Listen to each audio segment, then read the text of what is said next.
오늘 아모스 4장이 그렇습니다. 우리는 창세기에서 첫 번째 살인 사건을 봅니다. 가인이 아벨을 처참하게 죽이는, 형이 아벨을 처참하게 죽이는 사건을 봅니다.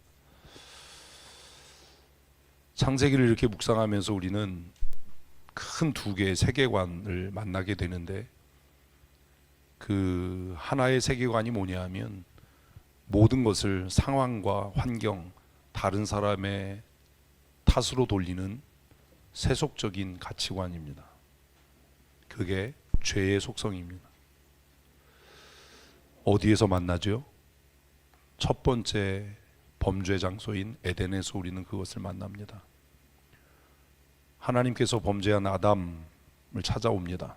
뭐라고 말씀하시지요? 아담아, 내가 어디 있느냐라고 물으십니다. 그 물음은 아담이 어디 있는지 몰라서 물은 것이 아니라, 그 물음은 법정에서 판사가 혹은 검사가 죄인을 소환해내는 그런 형식입니다.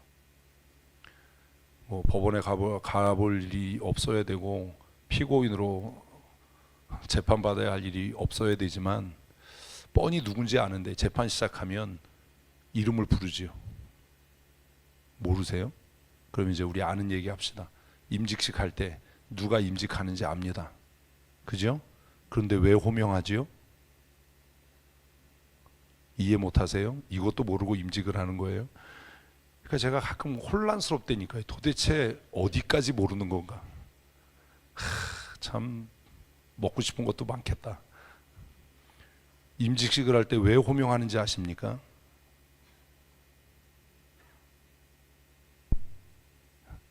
저희 잉크도 안 마른 박민철, 이경선 장로는 몰라? 확인이 아니야. 법정에 세우는 거야. 이걸 모르는구나. 어디까지 이거를 가르쳐야 되나 진짜. 임직할 때 박민철 씨, 이경선 씨 이렇게 불러서 예하고 일어서는 것은 당신들이 지금 어디에, 그냥 법정이라고 하면 진짜 바보예요. 하나님의 법정에 서는 거다. 우리가 재판할 때 변호인도 증인도 피고도 호명을 합니다. 예라고 대답을 하지요. 그것은 당사자를 법정에 세우는 행위입니다. 하나님께서 창세기 3장에서 아담아 내가 어디 있느냐라고 부르시는 것은 그의 위치를 확인하는, 존재를 확인하는 행위가 아니라 지금 하나님께서 아담을 하나님의 법정에 세우는 겁니다. 우리가 임직식을 할 때 아무개 씨라고 호명하는 것도 그 사람을 어디에? 하나님의 법정 앞에 세우는 겁니다. 세례식을 할 때 호명하는 것도, 입교를 할 때 호명하는 것도 지금 당신은 하나님의 준엄한 법정에 호출되어 서는 것입니다 라고 하는 의미를 갖습니다. 여러분, 임직 다 무효예요 이러면.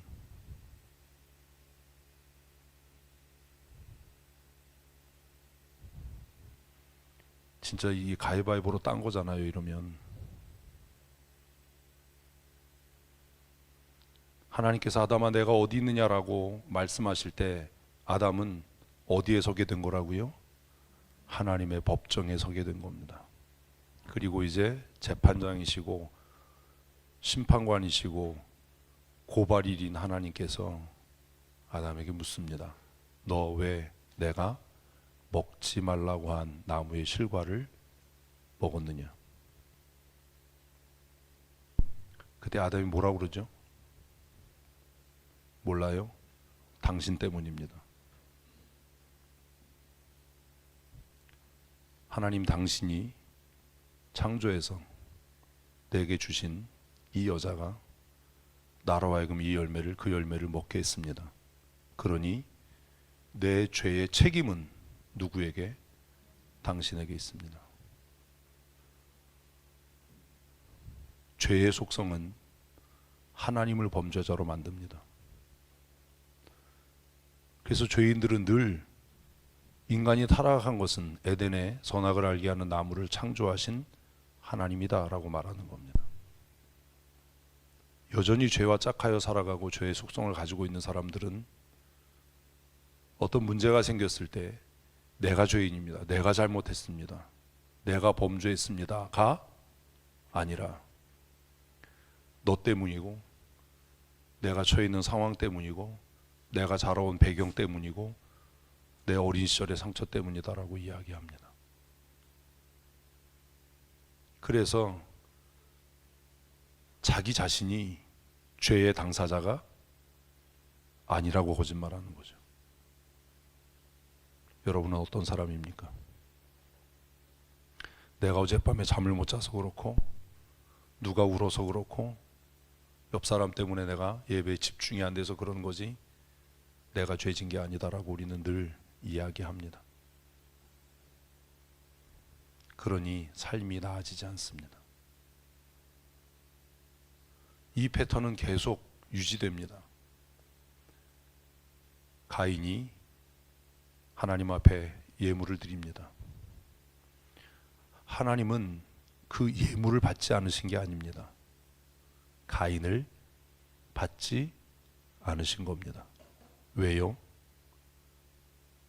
그가 농사를 짓는 그 삶의 영역에서 하나님의 주권을 인정하지 않고 살아왔기 때문입니다.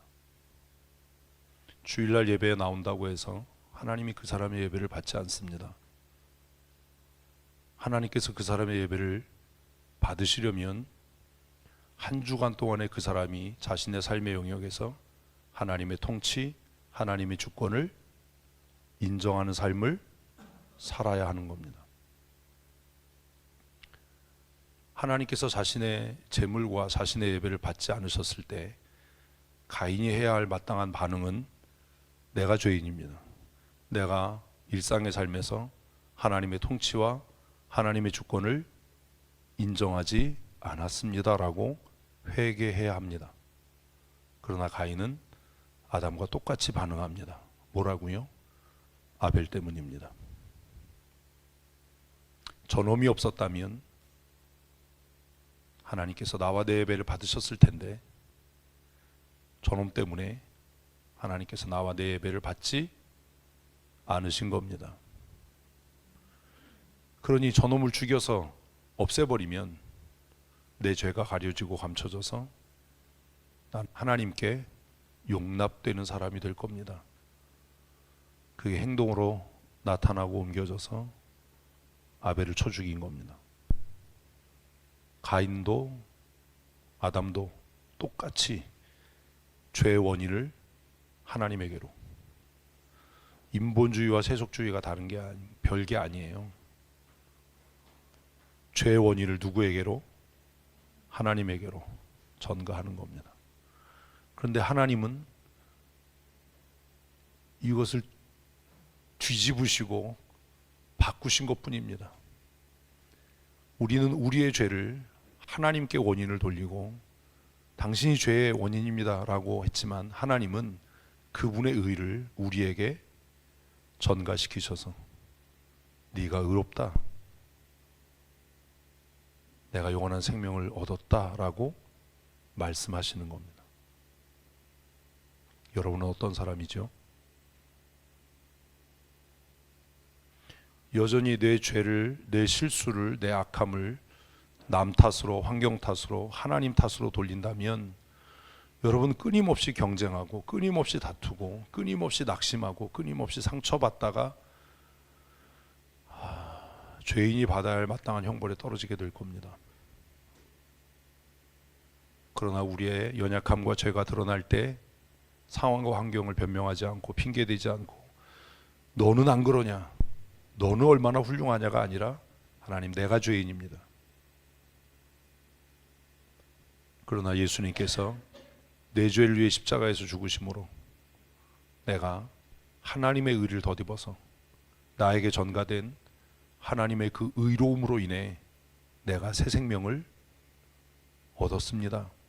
이렇게 고백하는 자가 구원받은 사람이고 하나님의 백성인 겁니다. 우리는 창세기조차도 잘 이해하지 못합니다. 근데 성경에 대해서 엄청 엄청 떠들어대죠.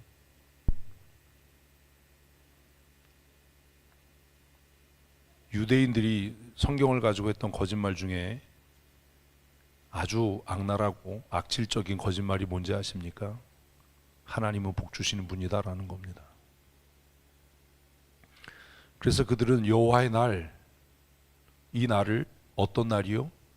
복 받는 날, 은혜의 날, 형통의 날, 회복의 날로 속였습니다. 그 유대인들의 거짓말에 대해서 하나님께서 소선지서를 통해서 거짓말하지 마라. 여호와의 날은 크고 두려운 날이다. 여호와의 날은 심판의 날이고 멸망의 날이고 재앙의 날이다 라고 말씀하십니다. 그게 소선지서의 핵심입니다. 오늘도 많은 사람들이 내가 죽으면 천국 갈 거야, 여호와의 날에 대한 거짓으로 자신을 속입니다. 우리가 죽는 그날이 뭐예요? 여호와의 날이잖아. 여호와의 날. 아니 심판의 날이라고 그러면 지옥 가는 거고. 뭐요? 여호와의 날, 여호와의 날. 그죠? 근데 그 여호와의 날에 대해서 지금도 얼마나 많은 사람들이 그날은 나의 구원의 날이고 그날은 내가 천국 가는 날이고 내가 영광에 이르는 날이고 라고 거짓말을 하는 거예요. 아니에요. 그 여호와의 날은 상당히 많은 사람들에게 애통의 날이고 슬픔의 날이고 두려움의 날이고 심판과 멸망의 날이 될 겁니다. 여호와의 크고 두려운 날이 곧 임합니다. 그래서 아모스 4장에서 오늘 본문에서 아모스는 뭐라고 이야기합니까? 여호와 만나기를 준비해라. 여호와 만나기를 준비해라 라고 경고하는 겁니다. 여러분, 여호와 만나기를 준비하십니까?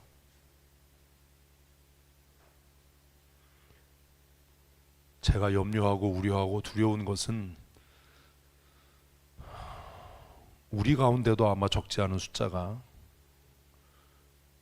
여호와의 크고 두려운 날을 맞이할 겁니다. 우리 가운데 소수만이 그 여호와의 날이 구원의 날이고 그 여호와의 날이 은혜의 날이고 회복의 날이 될 겁니다. 이건 피할 수 없는 진리입니다.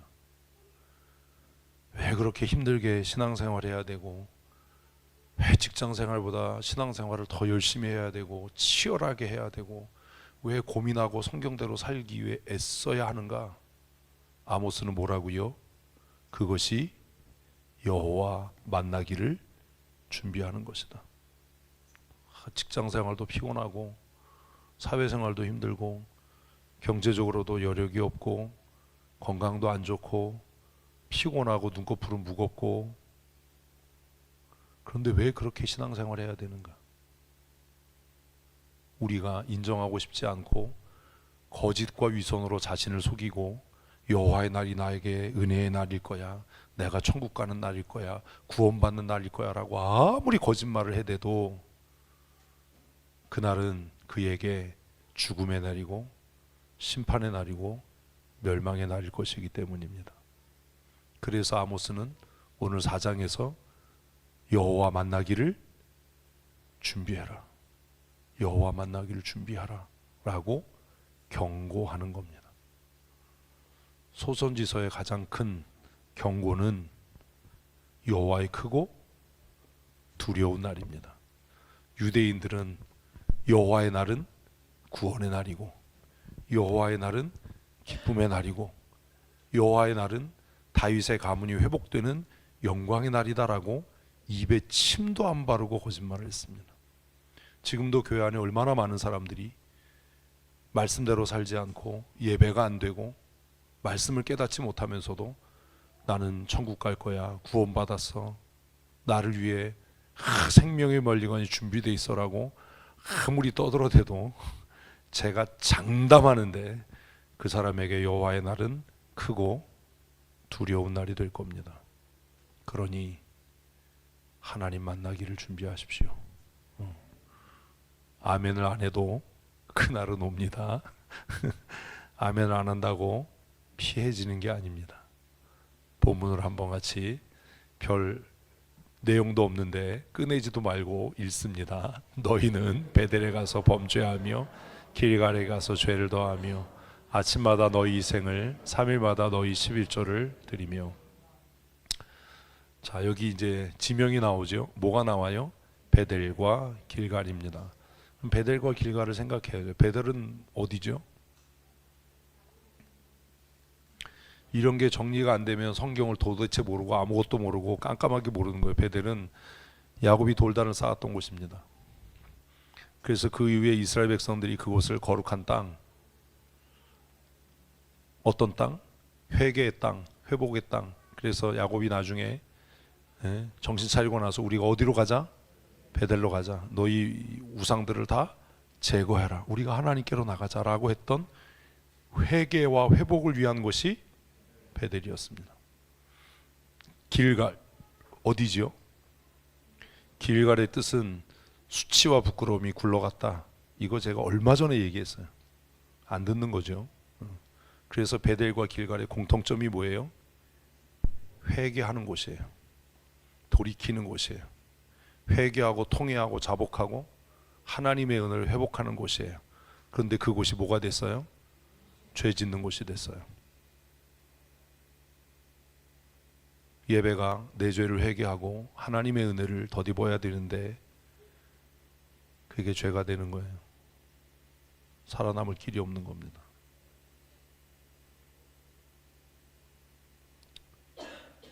알아서 하십시오. 아침마다 뭐예요? 희생을 드려요.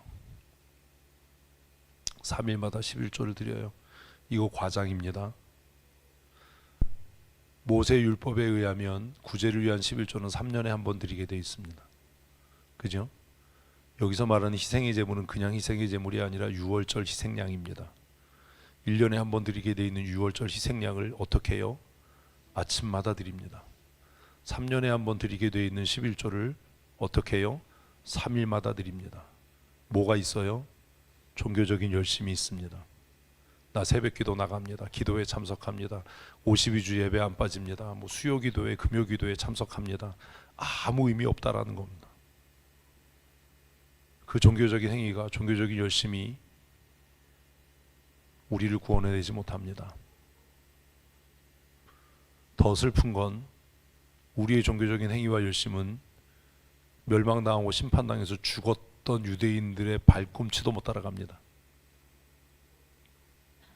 그러니 내가 새벽기도 나오고 기도에 참석하고 예배 참석하니까 나 구원받았을 거야. 웃기는 소리 하지 마십시오. 그런 거 없습니다. 그런 거 없습니다. 4절부터가 무시무시하지요. 읽으면 그냥 이해되는 거 아닙니까? 뭐가 이게 어려워요? 5절 읽어보십시다. 누룽더운 것을 불살라 수은 재로 드리며. 자 보십시오. 이게 뭐예요? 하나님 멸시하는 거예요. 뭐가요? 예배가요. 예배가요. 요즘 말로 예배 MSG를 첨가하는 거예요. 재밌는 예배, 쇼 같은 예배, 견딜만한 예배, 짧은 예배, 흥미 있는 예배. 여러분 똑같아요. 막 말씀 안 들리다가요, 오늘처럼 뭐 기도에 대해서 새로운 학문을 얘기하고 이러면 정신이 번쩍 들어서 막 메모하고 싶고 막 이러잖아요. 그거 은혜라고 생각하지 마십시오. 그 지적인 탐구입니다. 그 구원하고 아무 관계 없습니다. 막 오늘 간구가 뭐고 뭐 기도가 뭐고 도구가 뭐고 이러니까 막 메모하고 싶지요. 써놓고 싶지요. 잊어먹을까봐 이런 뜻이어서 그러고 싶지요. 다 쓸데없는 짓거리 하는 겁니다. 간구가 뭔지 써놓는다고 그 사람이 간구하겠습니까? 오늘 오전에 간구가 뭔지 우리가 말씀 들었는데 조금 아까 부르짖어 간구하셨습니까? 조금 아까 부르짖어 간구했는데 지금 어떤 태도로 말씀을 듣고 있습니까? 아무 의미 없어요. 그 제가 늘 얘기하는 게 쓰지도 마라. 그게 더 추악하다. 메모하지 마라. 어차피 부르짖어 기도하지 않을 거 아니냐. 간구, 위급한 상황이나 특별한 상황에 하나님 앞에 예? 도우심을 구하는, 부르짖어 기도하는, 그거 알면 뭐예요? 그 메모하면 뭐예요? 하나님께서 명하지 않은 그 더럽고 추한 것을 섞어서 하나님 앞에 드려요. 그리고 낙헌제를 막 소리내서 막 종교적인 행위를 막 엄청 크게 해요. 그 다음에 뭐래요? 같이 읽습니다. 이스라엘 자손들아, 이것이 너희가 기뻐하는 바다. 너희가 이거 자랑하고 이거 기뻐하고 이거 즐거워하지 않냐? 뭐? 생명이 없는 종교적인 행위, 습관적인 종교적인 행위. 우리 교회가 큐티하는 교회입니다. 그게 뭐 어떻다고요? 목사님 1시간씩 그게 뭐 어떻다고요? 내가 1년 52주 예배 참석하고 새벽기도 나오고 뭐 내가 건축 헌금하고 성교 헌금하고 뭐 성교 정탐 가고 그게 뭐 어떻다고요? 그게 무슨 의미가 있어요? 우리 교회가 선교하는 교회고 아무 의미 없어요. 그게 우리를 구원하지 않아요. 무슨 의미가 있어요? 그게 그냥 우리 기뻐하는 거예요. 사실 선교 정탐은 해외 여행이지 그게 무슨 선교 정탐이에요? 그렇잖아요. 새로운 나라, 새로운 문화, 흥미진진해서 가보고 싶은 거지. 그래서 하나님께서 비꼬는 거예요.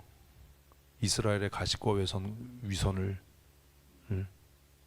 그 형식적이고 종교적인 생활을. 이게 너희의 기뻐하는 바다. 나하고 아무 관계없다.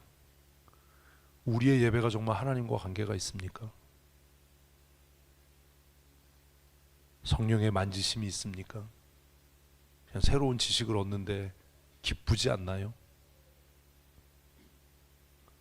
오늘같이 뭐 이렇게 새로운 거 막 하면은 막 메모해야 될 것 같고 뭐 기록해야 될 것 같고 기억해야 될 것 같고 뭐 이러지 않나요? 그래서 오늘 뭐 새로운 거 배웠다, 은혜가 됐다. 그 은혜 아닙니다.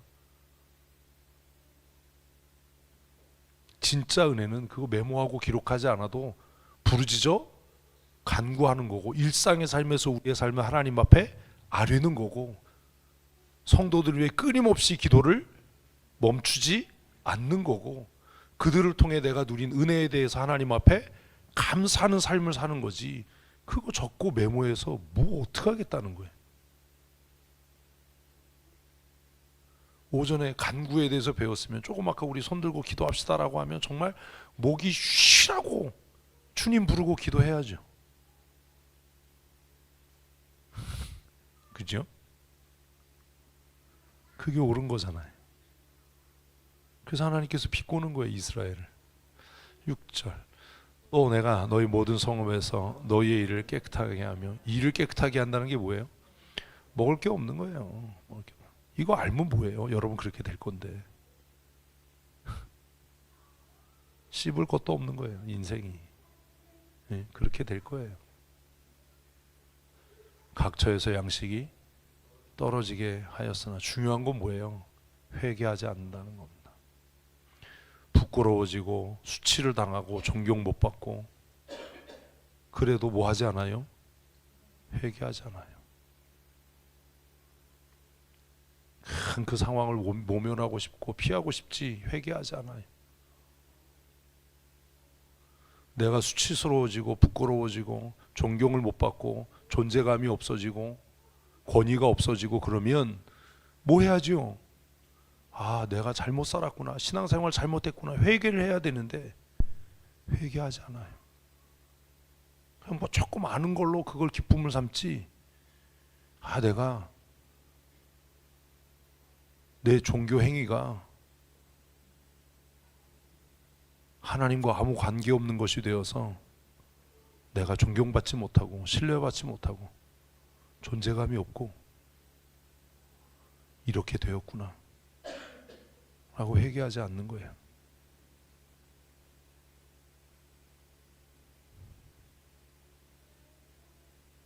듣기 싫어하지 말고, 찔리고 귀에 거슬리면 더 늦기 전에 회개하십시오. 아멘이 그래요. 하기 싫으면 마세요. 나하고 관계없어요. 응? 뭐 망하는 건 여러분이 망하지 뭐 내가 망하겠어요. 7절 읽습니다. 추수하기 석 달 전에 내가 너희에게 비를 멈추게 하라. 이게 늦은 비입니다. 늦은 비. 이스라엘의 추수 전에 오는 늦은 비. 이 비가 멈추면 알곡이 맺히지 않습니다. 이게 얼마나 허무한 거예요. 농사 짓느라고 수고는 다 했어요. 애는 엄청 썼어요. 근데 막상 뭐 해야 할 때, 추수해야 될 때 하나님이 은혜를 거두셔서 뭐가 없는 거예요? 열매가 없는 거예요. 영권사님 권사된 지 몇 년 되셨어요? 왜 욕을 하세요? 진짜 오래됐어요. 그죠? 은퇴하면 몇 년 하다 은퇴하시는 거예요? 23년. 그래도 원로 권사는 없어요. 23년. 진짜 오래 권사를 하실 거 아니에요. 그 사이에 치리당하지 않는다면. 왜 좋아해? 23년 권사를 했어요. 수고한 거예요, 23년을. 근데 막상 은퇴할 때 되니까 존경도 못 받고 신뢰도 못 받고 인정도 못 받아요. 그게 뭐예요? 이거예요. 뭐 성역 30년 은퇴한다고 하는데 성도들이 목사님 빨리 떠났으면 좋겠다.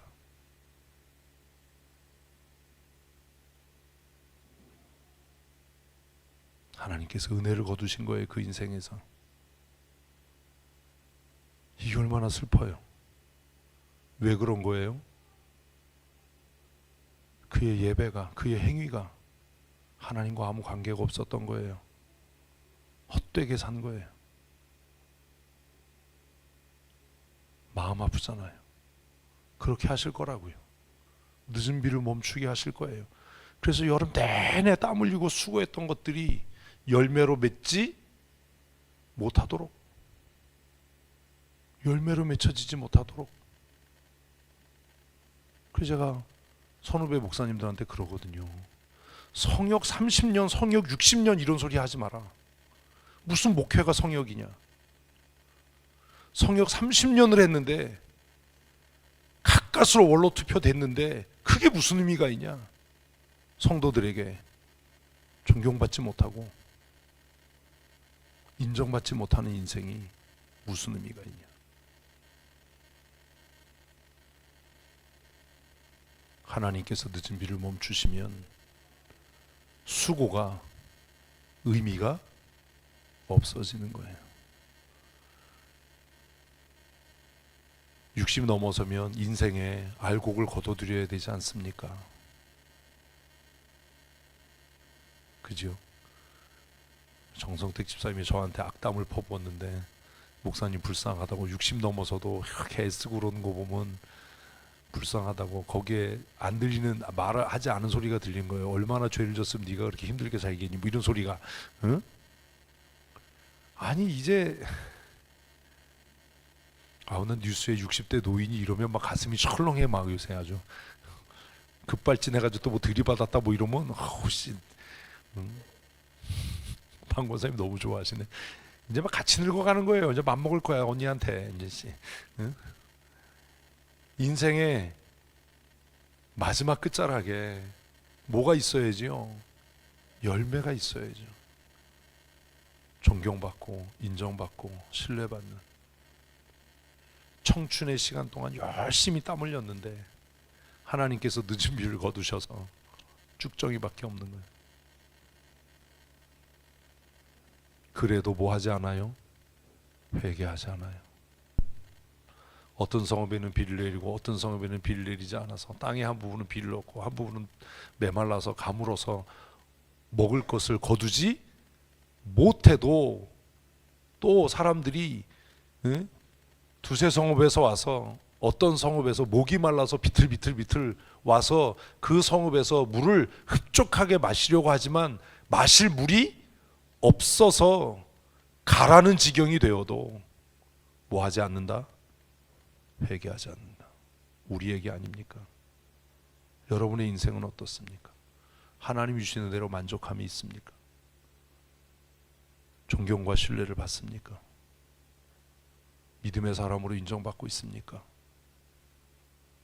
우리가 평생 예배자였고 30년 40년 한 교회에서 신앙생활 했고 그것도 집사로, 권사로, 장로로 사역을 했다면 신뢰받아야 되고 존경받아야 되고 우러름과 섬김의 대상이 되어야 하는데 우리의 삶에 그런 것들이 있습니까? 여러분은 존경받는 원로입니까? 존경받는 어른입니까? 제가 여러 번 말씀드렸지요. 노인이 되는 건 누구나 됩니다. 그건 크로노스의 시간입니다. 누구나 시간이 가면 우리는 그 유한한 시간 속에 살기 때문에 아이가 태어나서 소년이 되고 청년이 되고 장년이 되고 중년이 되고 노년이 되어 갑니다. 누구도 피할 수 없는 크로노스의 삶을 사는 겁니다. 그렇다고 해서 모든 사람이 노년의 삶을 산다고 해서 원로로 어른으로 존경받는 건 아닙니다. 크로노스의 시간 외에 또 하나의 하나님의 때, 카이로스의 시간이 있습니다. 한 교회에서 적어도 10년, 20년, 30년 신앙생활 했다면 존경받는 어른이 되어야지요. 신뢰받는 어른이 되어야지요. 목회자에게 인정받는 사람이 되어야 마땅하지 않습니까? 여러분의 인생은 어떻습니까? 우리 자신을 돌아보아야 하지 않습니까?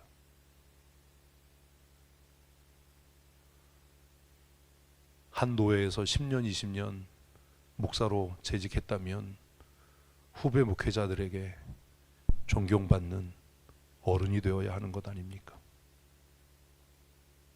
말 한마디에 후배들이 움직여주고 힘써주고 배려해주고 섬겨줄 수 있어야 하나님께서 내 인생에 은혜를 베푸셨구나. 더 나아가서 내가 하나님 앞에 했던 예배를, 내가 하나님 앞에 했던 헌신과 수고를 하나님께서 인정하시고 받으셨구나 라는 열매로 나타나는 것 아니겠습니까? 그 자리에 올라가려고 길 쓰고 애쓰고 힘써서 도달하는 것이 아니라 하나님께서 높이셔서 낮출 자가 없고 하나님께서 들어 쓰셔서 내가 원하지 않아도 존귀케 되는 삶을 살아야 그게 하나님의 사람으로서의 인생이 아니겠습니까?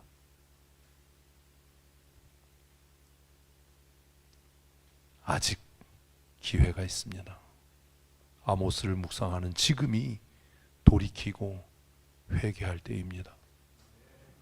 여러분의 인생에 이런 열매가 없다면, 나이 먹어 노인이 됐는데 존경이 없고 신뢰가 없고 권위가 없는 인생을 살고 있다면, 남 탓하고 누구 탓하고 변명하고 핑계대는 어리석고 미련하고 위선적이고 하식적인 삶을 끝내고 여호와께로 돌아가십시오. 회개하셔야 합니다. 그러지 않으면 인생이 끝장날 겁니다. 9절 읽습니다. 내가 곡식을 마르게 하는 재앙과 깐부기 재앙으로 너희를 쳤으며 팥중이로 너희의 많은 동산과 포도원과 무화과나무와 감람나무를 다 막게 하였으나 하나님이 원하시는 건 다 하나예요. 뭐예요? 돌아오는 거예요. 돌아오는 거. 핑계대지 말고 변명하지 말고 이유대지 말고 설명 좀 들어주세요. 이런 쓸데없고 정신 넋 빠진 소리 하지 말고 회개하고 뭐 하는 것? 돌아가는 거예요. 하나님, 내 예배가 가식과 위선이었습니다. 내가 말씀을 듣지 않았습니다. 듣고도 순종하지 않았습니다. 회개하는 거예요. 하나님께서 우리의 삶에 이런 재앙을 내리시는 목적은 딱 하나예요. 뭐? 돌아와, 돌아와. 집에 돌아와라. 찬송 가사잖아요. 돌아와, 돌아와. 집에 돌아오라. 기다리고 계시는 아버지 집으로. 그런데도 미련하고 완악해서 강팍하고 교만해서 그 길을 계속 고집해서 가면 마침내 칼을 뽑아 드신 하나님을 만나게 될 겁니다. 여러분이 결정하는 겁니다. 10절을 읽습니다. 내가 너희 중에 전염병 보내기를 애굽에서 한 것처럼 하며 칼로 너희 청년을 죽였으며 너희 말들을 노력하였으며 너희 진영을 악취로 코를 찌르게 하였으나, 계속 똑같은 얘기가 반복되는 거예요.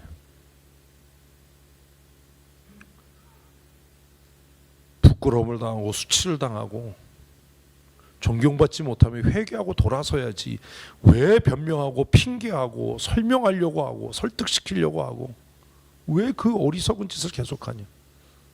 돌아오면 되지 않냐. 내용이 없어요. 그냥 뭐 하라는 거예요? 재앙을 만나거든 돌아와, 수치를 당하거든 돌아와, 멸시를 당하거든 돌아와, 경제적으로 어려워지고 병들거든 돌아와. 하나님이 너를 부르신다. 그죠? 11절도 똑같아요. 읽습니다. 내가 너희 중에 성읍을 무너뜨리기를 하나님이 내가 소돔 고모라를 무너뜨린 같이 하였으며 너희가 불 붙는 가운데서 빼낸 나무 조각같이 되었으나 너희가 내게로 돌아오지 않았다.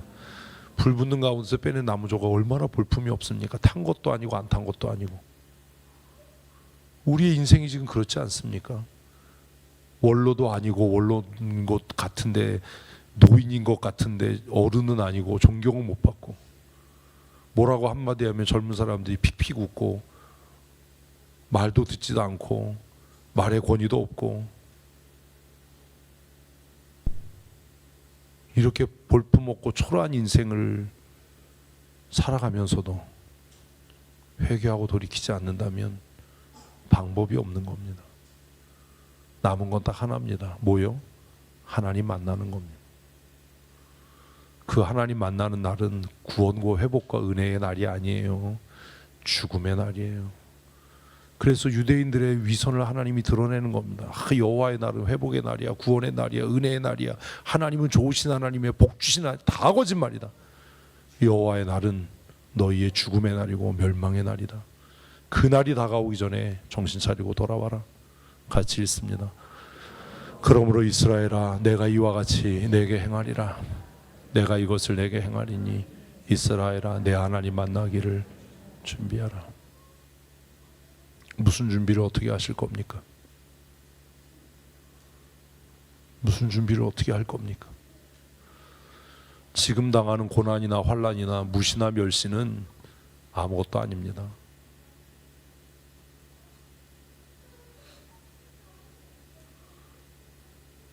지옥 가는 거에 비하면 아무것도 아닙니다. 여러분 결정하십시오. 여러분이 선택하는 겁니다. 여러분이 불순종하고 교만하게 산다고 제가 지옥 가지 않습니다. 응? 여러분이 아무리 다른 사람 핑계대고 변명한다고 그 사람이 지옥 가지, 너 때문이야, 너는 안 그랬냐, 이래봐야 그 사람이 지옥 가지 않아요. 누가 가요? 알아서 하세요. 알아서. 그래서 아모스는 처음 시작할 때 얘기했잖아요. 4장 12절. 얘가 아모스의 핵심 중에 하나다. 여호와 만나기를 준비해라. 여호와 만나기를 준비해라. 내 하나님 만나기를 준비해라. 왜? 하나님은 이런 분이시거든요. 짓이겨버리신 날, 뼈도 못 추리게 한다. 같이 있습니다. 보라, 산들을 지으며 바람을 창조하며 자기 뜻을 사람에게 보이며 아침을 어둡게 하며 땅의 높은 데를 밟느니 그의 이름이 만군의 하나님 여호와시니라. 네가 대적할 수가 없다. 너 살아남을 수가 없다. 무슨 변명, 무슨 핑계도 안 통한다. 딱 남은 건 하나다. 죽는 거, 멸망당하는 것. 여기서 죽는 건 지옥 가는 거지, 뭐 사라지는, 소멸되는 게 아니에요. 그거 하나다. 하나님은 이런 분이다. 오전에 잠깐 말씀드렸죠. 성경이 요한복음이 말하는 영과 진리로 하는 예배란 리즈너블한, 근거 있는, 이유 있는 그런 예배를 얘기해요. 거기서 근거 있는, 이유 있는, 합리적인이라는 말의 의미는 그분의 신분에 걸맞는 이에요. 그분의 신분에 걸맞는. 우리 알잖아요. 북쪽에 사는 그 이상한 애 알잖아요. 여러분, 남쪽에 사는 게 얼마나 복인지 아세요? 김정은 담화하는데 앞에서 졸아봐요. 고사포로 맞아 죽지. 웃어요?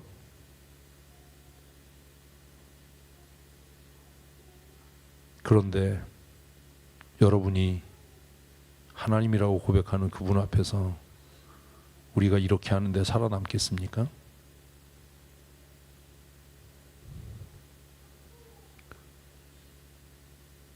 영과 진리로 하는 예배에 웃기는 소리 하지 마십시오. 그 영과 진리로 하는 예배는 무슨 뭐 신령 떨고 호들갑 떨고 이런 예배가 아니에요. 하나님이 어떤 분이신지 그분의 능력, 권세, 존재에 합당한 예배를 돌려라. 사실 우리 이렇게 앉아서 예배하는 거 이거 안 되는 거예요. 꿇어 엎드려 경배할지어다라고 얘기를 해요. 성경은 꿇어 엎드려 경배할지어다. 예물을 가지고 그 앞에 나아갈지어다. 어떻게 주일 예배에 빈손으로 오냐고요. 어떻게 졸 수가 있냐고요. 하나님을 얼마나 멸시하면 어떻게 그런 행동을 할 수 있냐. 그럴 수는 없는 거 아니냐. 그렇잖아요. 하다못해 정말 그지 같은 나라에 그지 같은 대통령 만나러 가도 몸수색하고 사전에 교육받고. 그래서 제가 이런 교육받은 사람하고 악수하는 거 기분 나쁘거든요. 그 사람들 하도 교육을 받아서 악수하면 손에 힘 안 주잖아요. 응? 그리고 자기 이름 얘기하잖아요. 우리는 악수하면 그냥 손이 으스러지도록 손 잡아야 되는데 그 사람들은 예의 교육을 받거든요. 높은 사람하고 악수할 땐 손에 힘 주면 안 된다. 그래서 군인들하고 악수하면 기분 나빠요. 그러면 딱 손만 내밀거든요. 이게 뭐지? 왜요? 나와 지금 손을 마주 잡고 있는 그 사람의 신분에 합당하도록 내가 힘주면 안 되는 거예요. 내 몸에 손이 닿으면 관등성명을 대해야 되는 거예요. 내가 누군지를 밝혀야 되는 거예요. 사실 기분 나쁜 일이잖아요. 근데 우리가 예배하는 하나님이 어떤 분입니까? 산들을 지으시고 바람을 창조하시고 자기의 뜻과 계획대로 역사를 주관하시고 해가 돋는 아침이라도 기분 나쁘면 어둡게 하실 수 있는, 아무리 높은 산도 그냥 한 번에 밟아서 낮춰버릴 수 있는 그런 하나님 앞에 예배한다라고 하는데, 그런 하나님 앞에 부름받아 예배자로 산다고 이야기하면서 어떻게 일주일 동안 그렇게 게으르고 거짓말을 밥 먹듯이 하고 자기만 옳다라고 독선과 고집으로 살아가다가 교회 나와서 찬송도 대충 하고 설교 평가나 하고 앉아 있는데 그 사람이 어떻게 예배자일 수 있고 하나님의 심판을 피할 수 있겠냐. 그러니 너희 하나님 만나기를 준비해야 되지 않겠냐. 여러분이 믿는 하나님은 어떤 분입니까? 내가 믿는 하나님은 왕의 왕이시고 내 생명의 주권자이십니다. 그래서 제가 제일 하기 싫어하는 넥타이 매고 제일 단정하게 옷 입고 피곤해 죽겠어도 쌩긋쌩긋 웃으면서 기쁨으로 찬양합니다.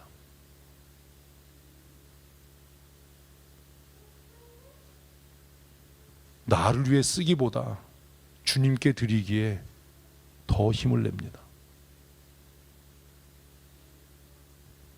왜요?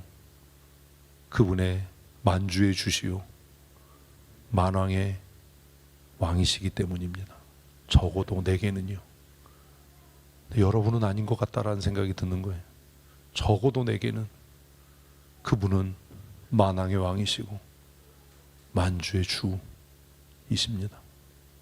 그러니 나는 그분 앞에 한없이 낮아지고 꿇어 엎드려 경배해야 하는 겁니다. 13절이 그겁니다. 14절 읽습니다. 14절이 없네요. 13절까지였네요. 아모스여, 그렇게 호락호락하지 않아요. 소선지서가 다 이래요. 그래서 유대인들이 했던 거짓말, 여호와의 날은 회복의 날이야, 여호와의 날은 구원의 날이야, 여호와의 날은 다윗의 왕가가 회복되는 날이야 라고 그들이 거짓말할 때 하나님은 소선지자들을 세우셔서 여호와의 날은 심판의 날이고 너희 뼈도 못 추리는 날이고 너희 다 멸망당하는 날이야. 여러분의 마음속에 혹시 그런 거짓말과 위선이 있습니까?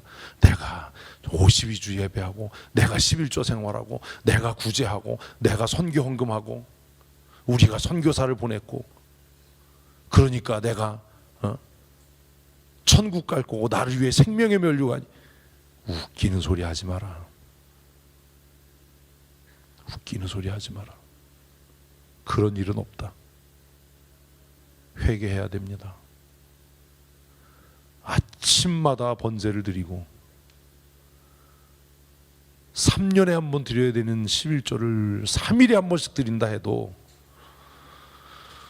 하나님이 그거 안 받으십니다. 일상의 삶에 정직해야 합니다. 교만 떨지 말아야 됩니다. 정말 성실해야 됩니다. 다른 사람 속이면 안 됩니다. 경쟁하지 말아야 합니다. 다른 사람을 나보다 더 귀하게 여겨야 합니다. 그래야 하나님이 내 예배를 받으십니다. 그러지 않으면 우리의 수많은 예배와 수많은 예물 드림이 내 멸망의 심판의 근거가 될 뿐입니다. 제 마음속에 두려움 중에 하나가 그겁니다. 혹시 우리 교회 성도들이 우리 교회 큐티하는 교회고요, 우리 목사님 뭐 말씀을 그냥 나무도 아닌데 잘 쪼개시고요, 우리가 선교사 보내고 선교하는 교회고요, 이것이 여러분의 위선과 거짓과 교만이 되어서 멸망의 길을 가게 할까 봐 들어도 순종치는 않으면서 우리 교회 매일 성경으로 전교인이 큐티합니다. 우리 교회가 뭐 규모는 작아도 뭐 선교사를 우리 교회가 무슨 선교 비전 트립을 가고 선교 정탐을 가고 단기 선교를 가고 그런 거짓과 위선으로 우리의 심판을 자초할까 봐 저는 그게 두렵습니다. 그건 자랑이 될 수 없습니다. 여러분, 하나님 만날 준비가 되셨습니까? 오늘 밤에라도 하나님께서 여러분의 이름을 불러서 하나님의 재판정에 세우시면 여러분 멀쩡하시겠습니까? 아담아 내가 어디 있느냐 말씀하시는 그 하나님, 가인아 내 아우 아벨이 어디 있느냐라고 찾아오셔서 나와 논쟁하자 라고 말씀하시는 주님께서 어느 날 여러분의 인생에 오셔서 나의 법정으로 나와라 라고 이름을 부르시면 여러분 뭐라고 얘기하겠습니까?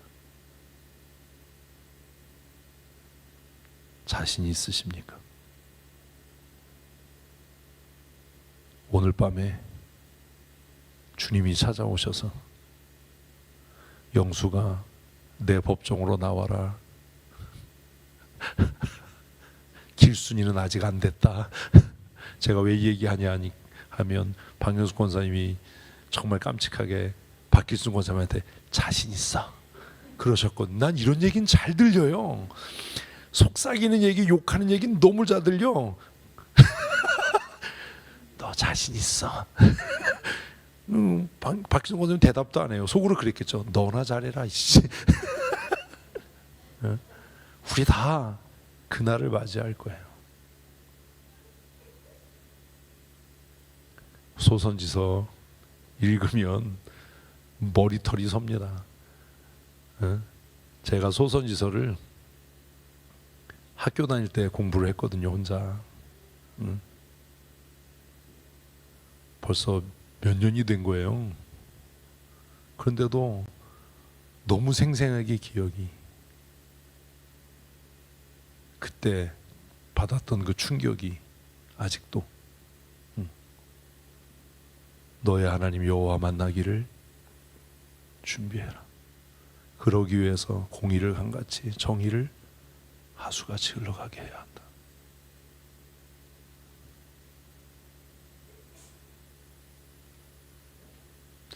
유진이가 내일부터 비행기 타고 여행을 간답니다. 공중에서 하나님이 너 부를 수도 있어.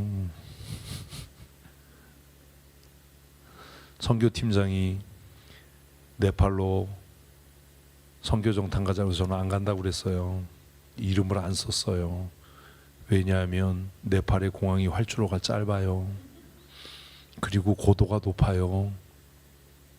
가끔 비행기 엔진이 꺼져서 처박기도 해요. 그래서 제가 그랬어요. 나는 안 갈란다. 하나님의 부름을 나는 네팔에서 받고 싶지 않다. 그래서 선교팀장은 가족이 다 가요. 부름을 받으면 온 가족이 다 같이 부름을 받겠다는 거죠. 제가 얘기했어요. 보험은 내 앞으로 해놔라. 그랬더니 저 인간이 내 가족이 다 가는데 무슨 보험을 듭니까? 우리가 다 죽으면 그만인데. 아주 사악한 인간이에요. 언젠가 우리 다 하나님의 부름을 받을 날이 옵니다. 그러니 사랑하는 성도 여러분, 오늘 아모스가 우리에게 경고한 것처럼 하나님 만나기를 준비하십시오. 누가 뭐라고 그러든지가 중요하지 않습니다. 하나님 만나기를 준비하는 삶을 사십시다. 이제 한 주간 우리 시작합니다. 정직하고 근면하고 성실하게, 욕심내지 말고 하나님이 주시는 애 감사하고, 주일이 가까워지면 삶을 절제해서 정말 이 주일 예배만큼은 정말 내가 혼신의 힘을 다해 찬송하고 하나님 앞에 부르짖어 간구하고 성도들 위해 도구하고 하나님이 지난 한 주간 주신 은혜에 감사하는 그런 삶을 우리가 살아야 하지 않겠습니까? 말씀드린 대로 유진이 엄마하고 함께 아버지는 굶어 죽어라. 그리고 내일부터 여행을 간답니다. 유진이가 그동안 아르바이트 하면서 번 돈으로 담임 목사는 빵 쪼가리 하나 안 사주면서 저 새끼가 엄마랑 비행기를 타고 8박 9일이지? 9박 10일이야? 9박 10일 동안 아빠는 굶어 죽어라 그러고 여행을 간답니다. 많은 것을 보고 많은 것을 배우고 돌아올 수 있는 귀한 여행이 될 수 있도록 기도하실 때 잊지 말고 기도해 주시고, 우리 김주희 집사는 지금 한림대학병원에 입원해 있습니다. 열이 안 떨어져서 폐렴이 되지 않도록 기도 부탁도 하고 하는데, 중요한 건 폐렴이 되느냐 안 되느냐, 폐혈증이 되느냐 뭐 이게 중요한 게 아니라 하나님의 선하신 뜻이 이루어지도록 우리 기도하십시다. 제가 아까 서재에서 정성택 집사하고 얘기했거든요. 서연이 서울대학병원에 입원했을 때 가니까 정말 조목만한 애가 너 이놈 기집애 잘 살아야 돼. 여기저기 막 꽂고 있는데 정말 눈물이 나더라. 뭘 어떻게 기도해야 될지 모르겠더라. 정말 아무것도 할 게 없었어요. 쟤도. 하나님의 살아계심의 증거 아닙니까? 그 신방하고 돌아오는데 얼마나 마음이 정말 먹먹하고, 이걸 어떻게 해야 되나. 그는 전 녀석만 보면 너무 이뻐요. 아까 얘기했어요. 그때는 성택 집사 머리카락도 많았어. 그때 사진 있어요. 신방 갔을 때 찍은 사진. 머리카락도 많았어요. 정말 하나님 은혜예요. 하나님 은혜. 살려주십시오. 이런 기도가 무슨 의미가 있겠습니까? 하나님, 하나님의 선하신 뜻이 이루어지게 해주십시오. 우리를 불쌍히 여기시고 긍휼히 여겨 주시옵소서. 목사님이 너 왜 이뻐하는지 알아? 이 새끼야, 너 때문에 목사님이 얼마나 마음을 졸이면서 기도했는데 이 새끼야. 응?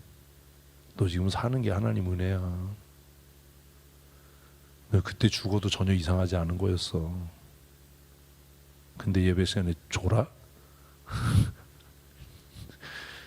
예배당 천장이 찍 열리고 너 번개가 떨어진다. 옆에 앉지 마. 잘못 맞으면 옆 사람이 맞아 이 새끼야. 아이 빗 맞았네. 하나님은 이러시지 않겠죠? 우리 주희 집사 위해서 기도해 주시고 옆에서 지켜보는 명희 집사는 얼마나 마음이 아프겠어요. 해줄 수도 없고 해줄 것도 없는데. 예? 우리 명희 집사 위해서도 더 견고한 믿음의 사람으로 성숙한 신앙의 사람으로 성장해 갈 수 있도록 기도해 주시고 오늘 예배 나오지 못한 우리 배우섭 집사님, 민영희 권사님 또 그 외에 기타 등등으로 분류되는 사람들 기타 등등 아시죠? 위에서도 기도해 주셔서 굳건한 믿음의 사람이 되게 해주십시오. 사람의 말에 흔들리지 않고 우리의 시선을 들어서 하나님을 바라보는 하나님의 사람이 되게 해주십시오. 그렇게 기도하셨으면 좋겠습니다. 늘 기도 부탁드리지만 조금 모자라고 띨띨한 새로 임직한 우리 두 장로님을 위해서도 기도해 주셔야 합니다. 조금 모자라고 띨띨한 게 저에겐 큰 복이랍니다. 잘난 척하고 그러면 제가 얼마나 피곤하겠어요. 근데 무슨 소리를 해도 알겠습니다. 지금이니까 그런 거건지 이게 조금 지나서 또 그건 아닌데 이러면 진짜 죽어 그냥 아주 둘 다. 오늘도 점심 먹고 서재에서 앉아서 교회 일을 운영하고 커피 같이 마시고 그러면서 돌아가고 난 다음에 제가 서재에 혼자 앉아서 감사 기도했어요. 하나님 참 감사합니다. 이 두 사람의 마음이 변치 않게 해주십시오. 교회를 사랑하는 마음이, 성도를 사랑하는 마음이 이렇게 잘 듣고 순종하는 이 마음이, 태도가 변하지 않게 해주십시오. 우리 두 장로님을 위해서 기도해 주시고 2025년 우리 교회 팀장들을 위해서도 기도해 주셨으면 좋겠습니다. 또 내년에 교회 운영위원들과 유지재단의 이사로 선임되신 분들을 위해서도 기도해 주셔서 하나님 우리 교회를 말씀의 반석 위에, 기도 위에, 감사 위에 튼튼하게 세워가는 하나님의 사람들이 되게 하여 주셔서 우리 교회가 예수님 재림하시는 날까지 복음을 전하는 일과 다음 세대를 양육하고 세우는 일과 세상에서 강도 만난 이들을 구제하고 살피고 돕는 일들을 힘있게 감당케 해주십시오. 우리 그렇게 기도해서 빨리 건축부채 다 상환하고 힘있게 선교하고 능력있게 다음 세대를 양육하는 힘있게 구제해서 하나님께 영광을 돌리는 그런 교회가 되었으면 참 좋겠습니다. 이번 주일 토요일에 2025년 팀장들 전체 회의가 있습니다. 팀장님들은 연락받으신 대로 시간을 꼭 지켜주시고 그리고 이번 주 중에 우리 장로님들을 통해서 여러분들이 제출하신 사업계획서가 PDF 파일로 여러분에게 전달이 될 겁니다. 꼭 회의 자료를 읽어보시고 회의에 참석하셔서 회의가 원활하고 신속하게 진행될 수 있도록 해주시고 팀장님들이 올리신 계획서와 뭐가 다른지 그리고 수정돼야 될 부분이 있다면 꼭 메모해 오셔서 회의할 때 말씀해 주시고 그 자리에서 수정이 이루어질 수 있도록 해 주셔야 합니다. 팀장 회의를 통해서 수정이 되지 않으면 그대로 공동회의 보고가 될 거고, 결정이 되면 그대로 예산과 사업이 진행되게 될 겁니다. 잊지 마시고 이번 주에 공동회의 자료, 정책당의 자료가 배포가 되면 얼마 안 돼요. 페이지가 한 120페이지밖에 안 되니까 꼼꼼하게 잘 읽어보시고 120페이지 얼마, 거의 보고서 들어가면 250페이지 되는데 지금 보고서가 안 올라와서 그나마 결과 보고서가 없으니까 120페이지 정도밖에 안 되니까 꼼꼼하게 잘 읽어보시고 회의에 참석해 주셨으면 좋겠습니다. 특별히 뒤쪽에 있는 교회 규약, 그리고 운영위원회 규약, 이 규약들을 꼼꼼하게 좀 읽어보셔서 수정돼야 될 부분들, 또 첨삭될 부분들을 확인해 주셔서 유지재단 규약, 서리집사회, 또 집사회, 권사회 규약 잘 살펴보셔서 회의할 때 원활하게 회의가 진행될 수 있도록 해주시기를 부탁을 드리겠습니다. 우리 기도하십시다. 하나님, 너의 하나님 여호와 만나기를 준비하라 라고 말씀하시는 말씀이 참으로 두렵고 떨리는 말씀임을 깨닫게 하신 것 감사합니다. 소선지서를 처음 공부하면서 가졌던 그 두려움의 마음을 다시 일깨워 주심을 감사합니다. 하나님 만나기를 기대하고 사모하며 하나님의 정의와 하나님의 공의를 따라 살게 하시고 하나님이 받으실 만한 거룩한 예배자로 구별된 믿음의 삶 살아가게 하여 주시옵소서. 새로운 한 주간을 시작합니다. 직장에서, 학교에서, 또 가정에서, 일상의 삶에서 하나님의 사람으로 권세 있고 능력 있는 삶 살게 하시고 하나님의 영광을 위하여 쓰여지는 믿음의 사람으로 살아가게 하여 주시옵소서. 우리의 마음이 낙심될 때에 위로하여 주시고 지치고 힘들 때에 힘과 능력을 더하여 주시옵소서. 우리의 병든 몸을 긍휼히 여기시고 그리스도의 피 묻은 보혈의 손으로 만지셔서 고치시고 회복해 하신 은혜를 누리게 하여 주시옵소서. 우리의 가난함을 불쌍히 여기시고 하늘 문을 여시사 쌓을 것이 없는 은혜와 복을 더하여 주시고 땅에 기름진 것으로 우리의 식탁과 우리의 삶이 기름져지게 하여 주시옵소서. 우리의 자녀들은 시냇가에 심겨진 나무처럼 때를 따라 풍성한 열매 맺게 하시고 그 풍성한 열매로 하나님을 영화롭게 하며 복의 통로로서의 삶을 살게 하여 주시옵소서. 우리의 구원의 영원한 보증이 되시는 우리 구주 예수 그리스도의 크신 은혜와 아버지 하나님의 크고 놀라우신 사랑하심과 성령님의 감동하시며 내주하시고 교통하시며 새롭게 하시고 충만케 하시는 은혜와 역사하심이 오늘 기쁨으로 주 앞에 나와 예배하며 간구와 기도와 도고와 감사의 삶을 모든 이들을 위하여 실천하며 살아가기로 다짐하는 사랑하는 성도들 머리머리 위에와 그들의 자녀들과 그들의 가정과 우리 춘천 성도교회 위에 영원토록 함께 있을지어다. 아멘.